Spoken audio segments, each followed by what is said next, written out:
అంటే రాజకీయాల్లో మీకు ఉండొచ్చు, కానీ దళితులు కొత్త ట్రెండ్గా దళితుల చేత చంపించడానికి ఒక ప్రణాళిక చేసినట్టుగా ఈ గ్రామంలో కనబడుతుంది.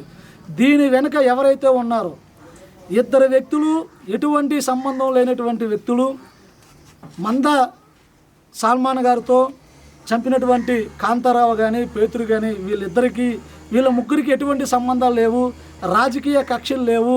వీళ్ళ ముగ్గురు కూడా ఎప్పుడు కలిసినటువంటి ప్రభావం లేదు.